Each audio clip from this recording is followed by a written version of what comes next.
Assalamualaikum warahmatullahi ta'ala wabarakatuh. Alhamdulillahi rabbil alamin. Wassalatu wassalamu ala ashrafil mursalin. Sayyidina Muhammadin wa ala alihi wa sahbihi ajma'in. Rabbi shrah li sadri wa yassir li amri wa hlul uqdatan min lisani yafqahu qawli. Rabbi yassir wa la tu'assir. Rabbi tammim bil khair. Subhanaka la ilma lana illa ma 'allamtana innaka antal alimul hakim. ولا حول ولا قوة إلا بالله العلي العظيم وتب علينا يا مولانا إنك أنت التواب الرحيم. Alhamdulillah, Allah has granted us health, Allah has granted us time, and today we are granted the opportunity to continue learning more about our beloved Prophet Sallallahu Alaihi Wasallam. May Allah make us from amongst those who love the Prophet, that practice his sunnah, intrinsically and extrinsically, and as a result of that, be amongst those who are gathered with the Prophet sallallahu alaihi wasallam in the hereafter. Now, for this week and for the next 2-3 weeks, we're going to take a break from looking at prophetic events in the timeline, but instead we're going to focus on another aspect of the Prophet's life, which is also part of the seerah, which is the prophetic household. And it is important for us to appreciate the prophetic household and use it as a template for us to emulate, for us to follow, to take learning points from in current times especially. And the general maxim for this is mentioned in the Quran. A'udhu billahi minasyaitonir rajim. Laqad kana lakum fi rasulillahi uswatun hasanah. That indeed in the Prophet you have the best of example. And so we want to find best example as a Muslim, then it lies in the Prophet sallallahu alaihi wasallam. Now, we live in a time whereby not too long before this, a few years before this, in fact, a few months before this, we live in a time whereby we always whine or moan or claim that we don't have enough time to spend with our family, that our time is limited because of our pursuit of our career and our struggles to make ends meet for that matter. And in current times, we face another extreme. So we now live in a time whereby, because of this circuit breaker, we have so much time with our family, right? So we are, and then so both are a struggle for most people now, because one, you don't get to see your family members, so there's a lack of work-life balance. But now there's a supposed imbalance because a lot of time is spent with the family that you don't know how you are thinking of ways now to not spend time with them. So it's important for us now to look at how the Prophet actually treated his family. How was he as a leader of the family? So for us to emulate, and that we find meaning in being in a household. And so that we can uphold, we can practice, and then we find it more significant, that we find our households more significant.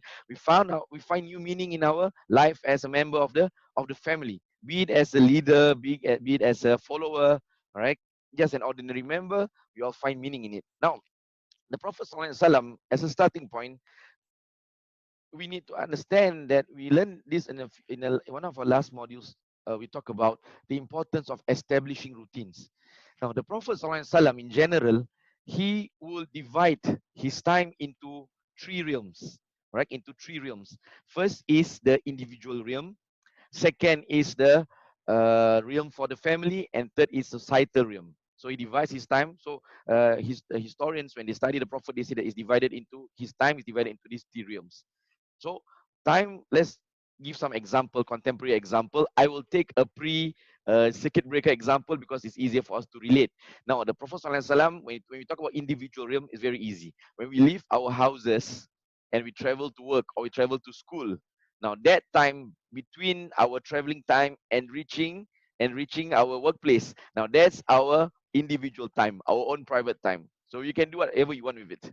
So I'm not going to address what beneficial thing you can do, but I'm talking about in that realm, whatever you do, people cannot interfere with it because that's your right, that's your time. So for example, in that point of time, if you decide to read the Quran in the train, for example, if you're traveling by train, if you decide to read the Quran, if you decide to, well, play games, get a farm, buy some cows, right? If you decide to watch some Korean serials. So again, I'm not talking about whether it is a good, appropriate thing to do or not, but I'm saying that at that point of time, that traveling time, that time is your time.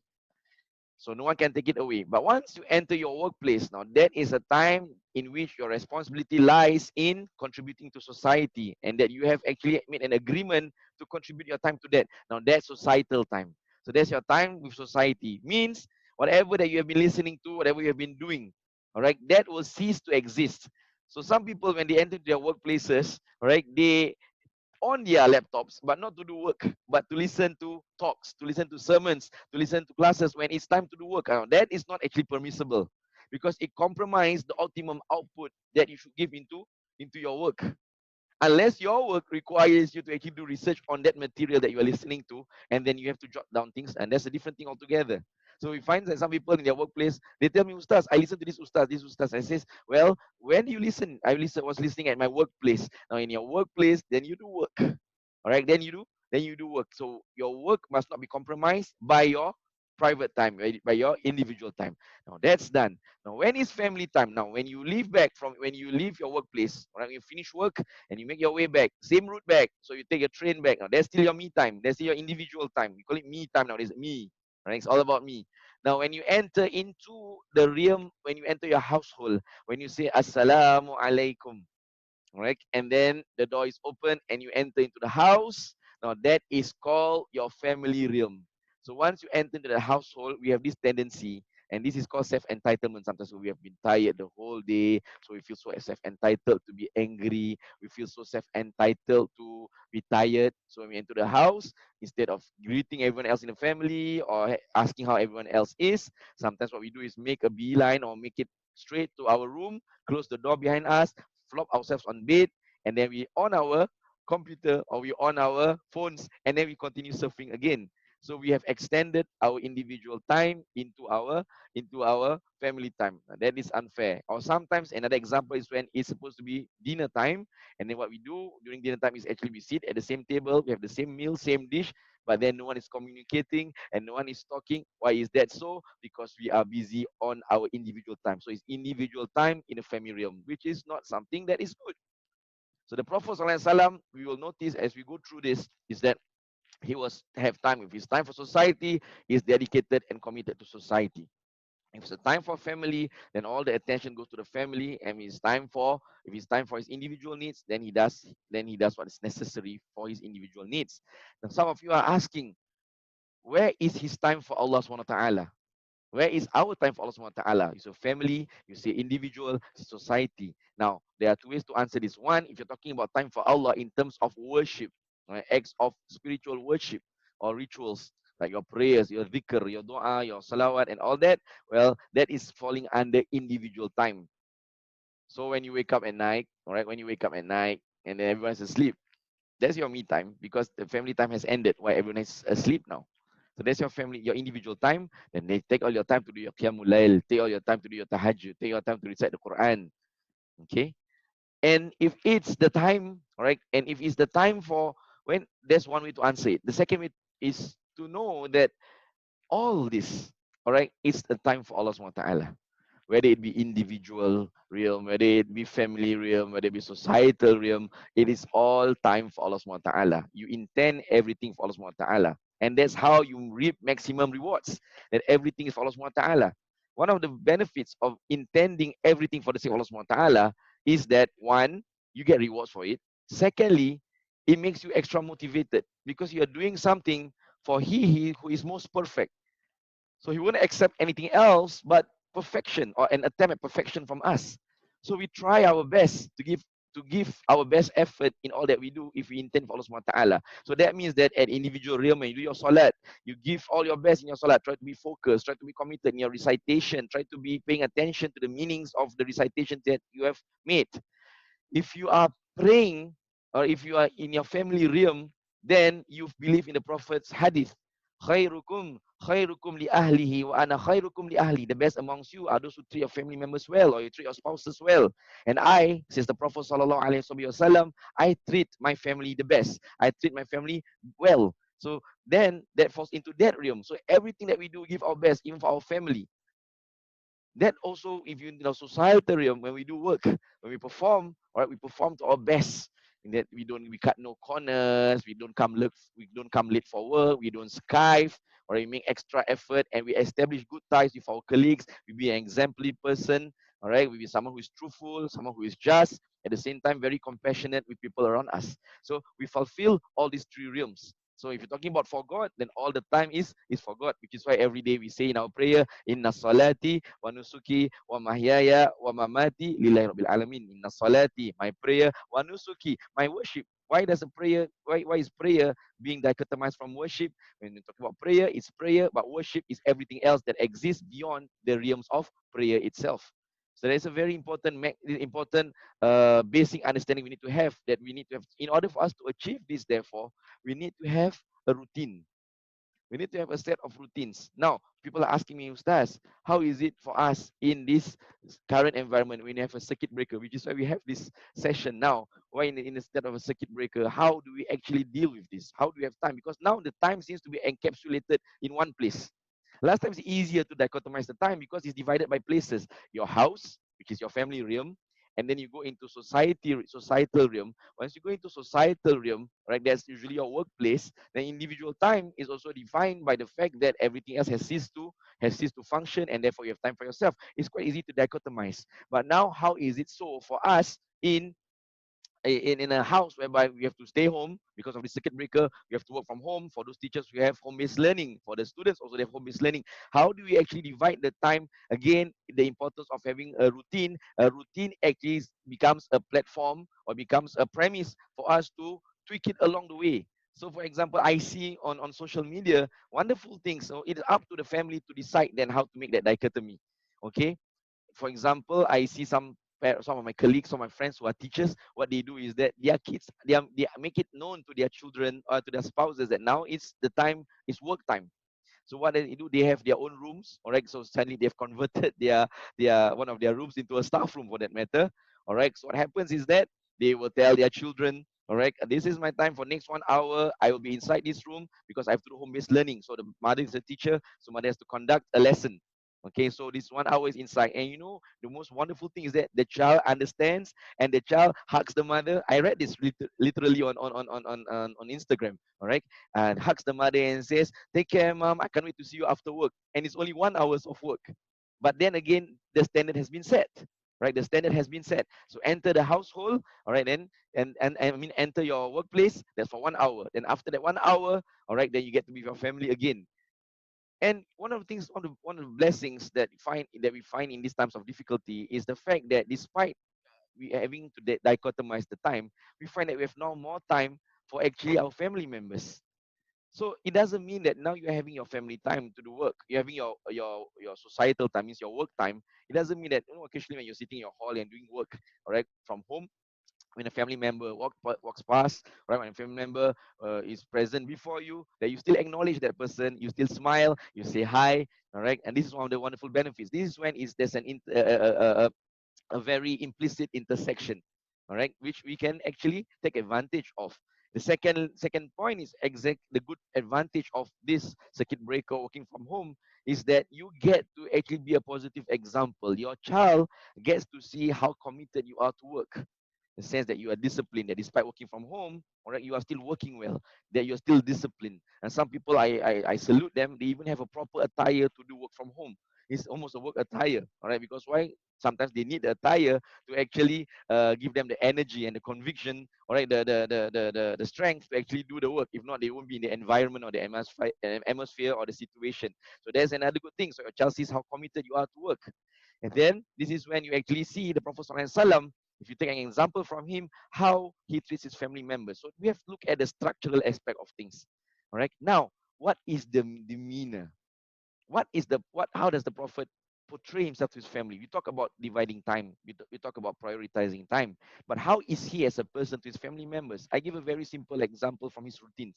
Now, every day, all right, after performing his Fajr prayers, and then after he performs his after he's done with his wirid in the mosque, and he returns home, the first thing he does upon entering to the house is he will take out his siwak. Right, he will take out his siwak or miswak. All right, and what does he do? He will cleanse his mouth first upon entering the house. And what is that purpose? All right. One of the reasons is because this is the part where you that utilize that actually bridges you and your family members, that you talk to them, you articulate them. This is the most prominent means of communication with your family member. So when you enter your household, all right, this part needs to be presentable. This part needs to be in a good state, and your whole bearing needs to be in a good state. So many times I hear, sometimes I hear preachers when they teach, they says that the wife is the one that has to prepare, right? The wife the one is the one has to make her turn out and bearing appropriate for the husband, or even enticing to the husband, attractive to the husband, and you have to be, suddenly you have to be an overnight Miss Universe, all right, for your husband when he returns home. But nothing is said about the husband, and the husband has to, how does he have to appear? The prophet shows us whatever standards that we want to expect from our partners, we as the leaders of the family, we should do that first. So the prophet is showing himself that I take care of my turnout and my bearing and how I look. So when I enter home, I'm not slovenly. I don't look like in a mess, even though I come from a place where there's a lot of mess, there's a lot of work. But the prophet sallallahu alaihi wasallam, he enters into the household, he makes him make sure that he looks presentable physically. And then look at the mood the prophet sets. When he enters into his household, he gives his salam and he says, Salamun alaikum. Kaifa antum ya ahlal bait. Okay. He says, Salamun alaikum. He says, peace and blessings be upon you. Antum, to who? To all. How are my family members? How are the people of my household? Now, if you're gonna give a salam like that, if you're gonna give a salam like that, then the tone has to be positive. The tone has to be empowering. The tone has to be radiant, because it's gonna radiate into the household. So that also shows what he thinks of his family members and what his family members think of him.